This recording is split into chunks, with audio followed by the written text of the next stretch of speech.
Mapagpalang araw po sa inyong lahat. Ngayon po ay araw ng Biyernes, ika-6 ng Setyembre. Pakinggan po natin ngayon ang mabuting balita ng Panginoon. Unang pagbasa mula sa unang sulat ni Apostol San Pablo sa mga taga-Korinto. Mga kapatid, kami mga lingkod ni Kristo at katiwala ng mga hiwaga ng Diyos. Ganyan ang dapat na aming palagay ninyo sa amin. Ang katiwalay kailangang maging tapat sa kanyang Panginoon. Walang anuman sa akin ang ako'y hatulan ninyo o ng alinmang hukuman ng tao. Ni ako may di humahatol sa aking sarili. Walang bumabagabag sa aking budhi, ngunit hindi nangangahulugang ako'y walang kasalanan. Ang Panginoon ang humahatol sa akin. Kaya't huwag kayong humatol nang wala sa panahon. Maghintay kayo sa pagdating ng Panginoon. Ilalantad niya ang mga bagay na ngayon natatago sa kadiliman at ipahayag ang mga lihim na hangarin ng bawat isa. Sa panahong iyon, bawat isa'y tatanggap ng papuring nauukol sa kanya mula sa Diyos.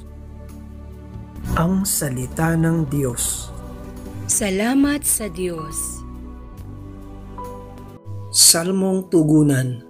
Nasa Diyos ang kaligtasan ng mga matuwid at banal.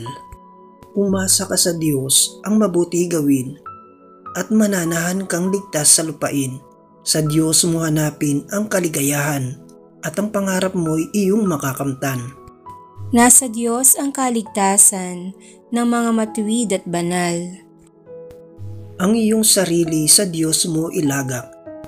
Pag nagtiwala kay tutulungang ganap, ang kabutihan mo ay magliliwanag katulad ng araw kung tanghaling tapat. Nasa Diyos ang kaligtasan ng mga matuwid at banal.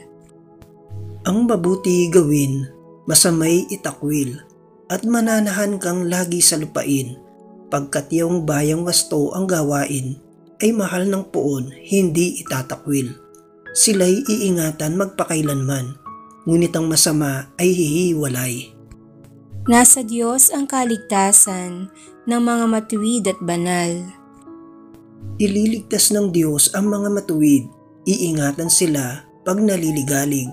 Ililigtas sila at kanyang tutulungan, laban sa masama, ipagsasanggalang, sapagkat sa puon, nangungubling tunay.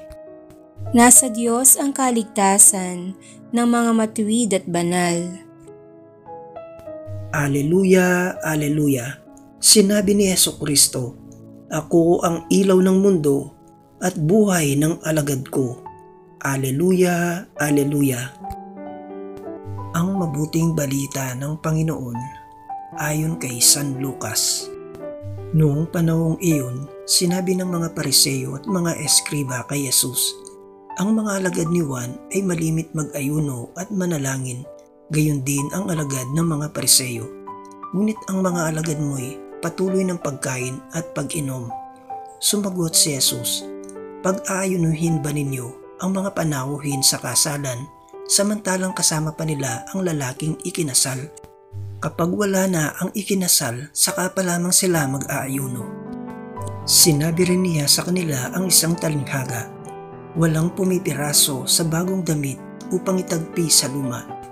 Kapag ginawa ito, masisira ang bagong damit at ang tagping bago ay hindi babagay sa damit na luma. Wala rin nagsisilid ng bagong alak sa lumang sisidlang balat. Kapag gayon ang ginawa, papuputukin ng bagong alak ang balat. Matatapon ang alak at masisira ang sisidlan. Sa bagong sisidlang balat dapat ilagay ang bagong alak. At walang magkakagustong uminom ng bagong alak kapag nakainom na ng inimbak, sapagkat sasabihin niya, masarap ang inimbak. Ang mabuting balita ng Panginoon. Pinupuri ka namin, Panginoong Hesukristo.